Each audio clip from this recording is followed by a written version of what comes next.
Hi, welcome to Quinn's RC. You're joining me today for a very special video because it's going to be my first collaboration with Furitek. Thank you so much, Furitek, for reaching out. I've said it before, I'm going to say it again. I really do appreciate, as a small channel, that I have awesome companies willing to send me super cool products to review. Furitek has sent to me the Stinger Brushless kit for the hobbyplus CR18P EVO. I've been running a poll on my community page asking whether the Harvest, the T-Hunter, or the Rock Van should get the kit. And the Rock Van is the winner. Super cool truck. I'm a bit relieved because the Rock Van has inner fenders, which will make mounting the electronics a lot easier. Not only is this my first collaboration with Furitek, but this will be my first brushless small-scale crawler. How cool is that? That's super cool. If after watching the video you want to pick one of these kits up or any one of these trucks, I'll have links in the description below. If you use those links, I get a little bit of a commission and it helps keep this channel self-sustaining. Now let's open up the box and see what we get inside. What makes these kits extra special is that they include a receiver that's compatible with the transmitter that comes with the truck. So you don't have to buy a new receiver and transmitter with this upgrade. There's instructions, and then inside we have the micro Komodo motor, which is really a lot smaller than I expected. A Lizard Pro ESC, which has built-in Bluetooth capabilities, which is also super awesome. And then here's the receiver, pretty small size, that's included and is compatible with the stock transmitter. And then you have a pack of cables, and this will let you hook up the lights and also the servos. So everything you need is included in the kit. Let's get out to the workbench and get it installed. This is the first time I've done anything like this, so it's going to be trial and error. We have our tiny little ESC. This looks like it connects to the battery. So the first thing I'm going to do is connect it. I've already downloaded the rccar app. It looks like this. Well, the first thing you want to do is update the firmware. Click on the More, then you'll see the ESC. It's here listed as rcawd. Click that, and you come to Settings. And you can see under Update Firmware that I have 2.24 and I want 2.26. Click that and then go to the bottom and click Update Firmware. It downloads the firmware and then starts uploading it.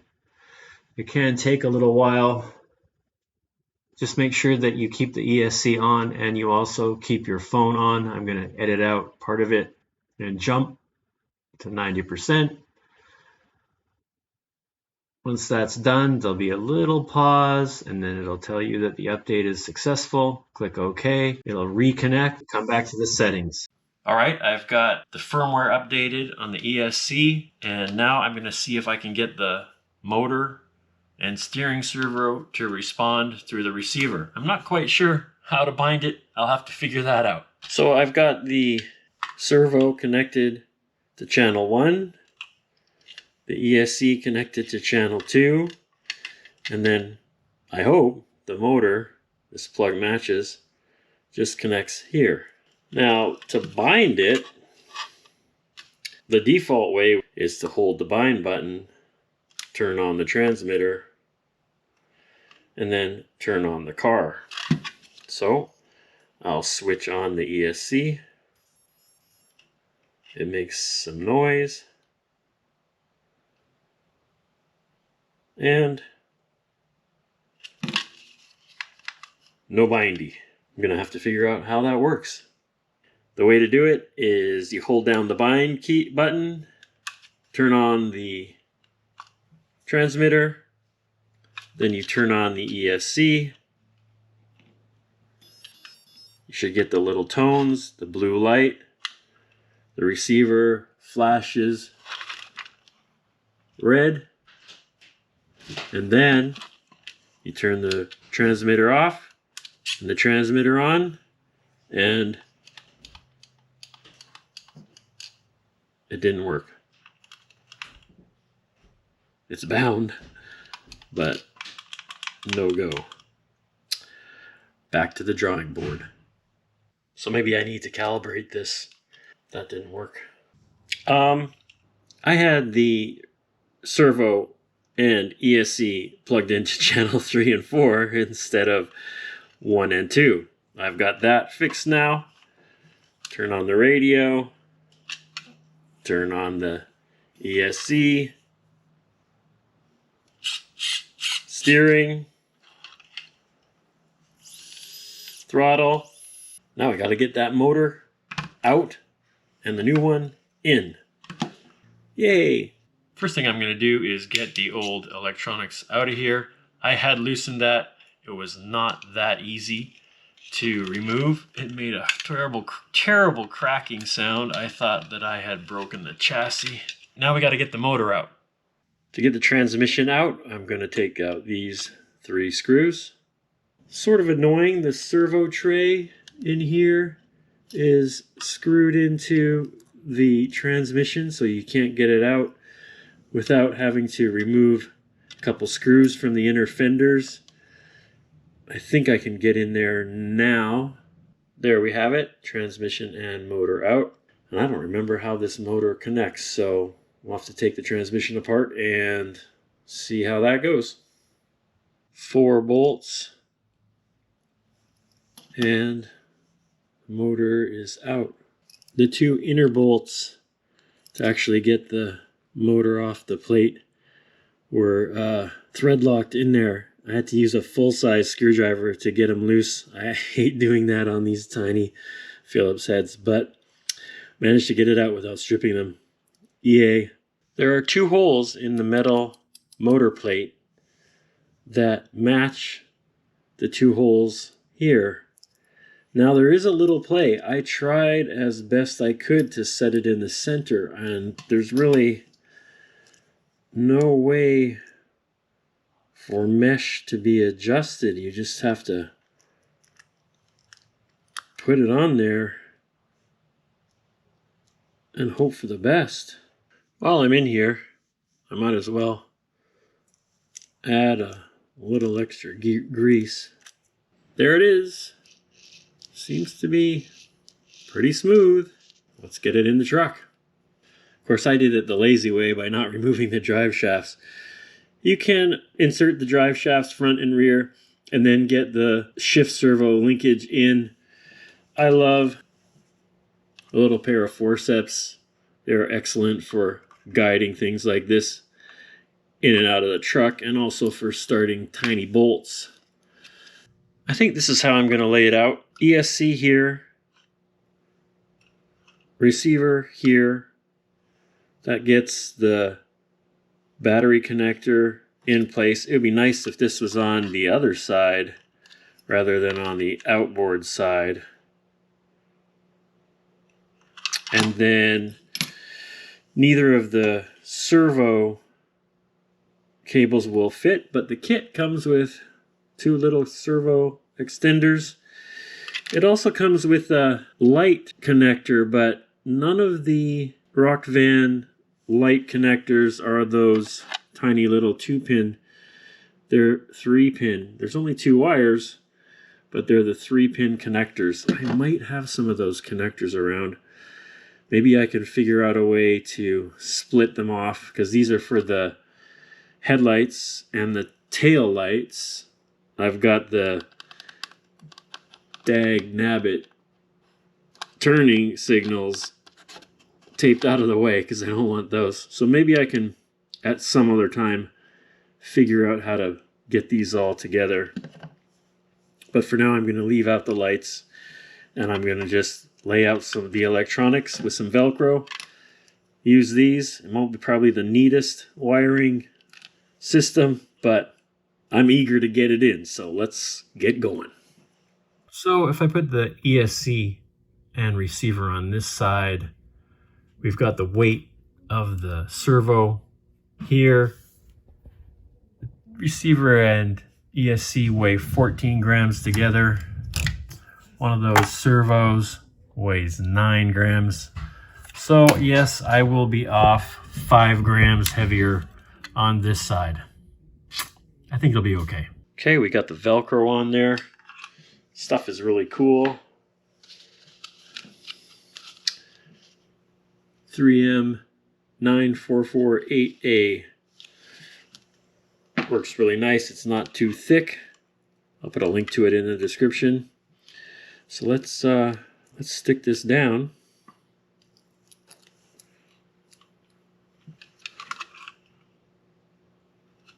ESC right here.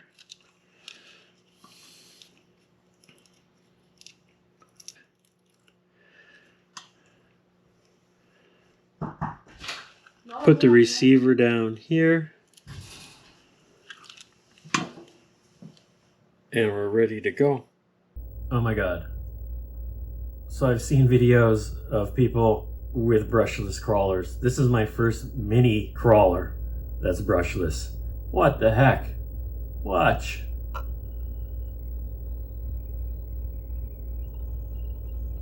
It could get sort of excruciatingly boring. But wow, I am so amazed. Look at that. Very cool. And then even on descent, sometimes there's slack in these drivetrains, but what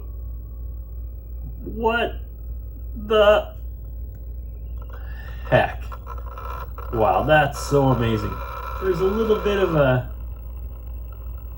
maybe a slight bit of cogging there, but I haven't done anything in the Furitek app for throttle curve or anything like that. But wow, that is just incredible.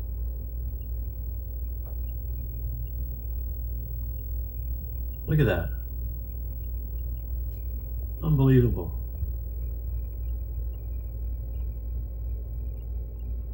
It's in person, it's just way cooler than I thought it would be. Very cool. I can't wait to get it outside.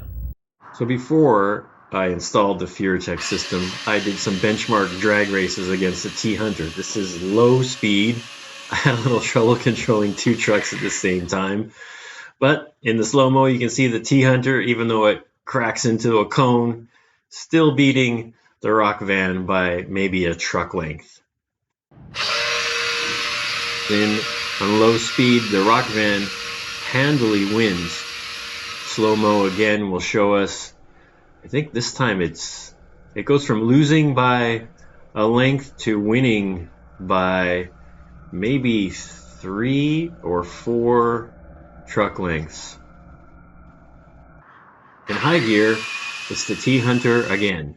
Not by as much of a margin, but still ekes out a win. It's in high speed with Furitek where things go crazy. Wheelies. Watch it start. It just is crazy. Wheel speed is absolutely nuts with the Furitek system installed. 6 car lengths at least. Here's some rock crawling tests. Now, I tried to show modulation, so the best thing I came up with was these series of bricks with very sharp edges. This is stock.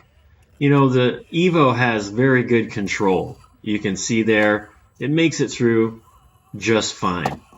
However, once the Furitek system is in, this is it now, just the speed or lack of speed that you can use is way more impressive. Look at how it just sort of floats over. You don't have to adjust the throttle as much. I get a little skip here, have to power over it a bit, but watch it catch here on the downslope where you just ease over. The tires will slide, but look at that control. Just amazing. Like I said, this is the first mini crawler I've had with a brushless system, and the difference is incredible. Look at that. How? Just so slow, so much control.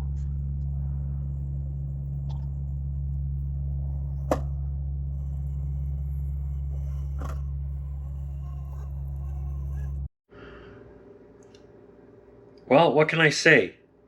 It is great in slow crawl. Like you can barely perceive it moving.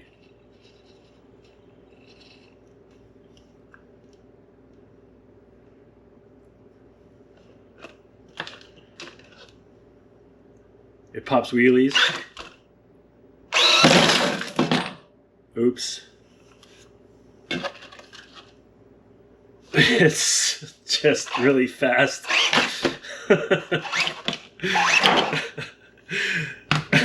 It's crazy.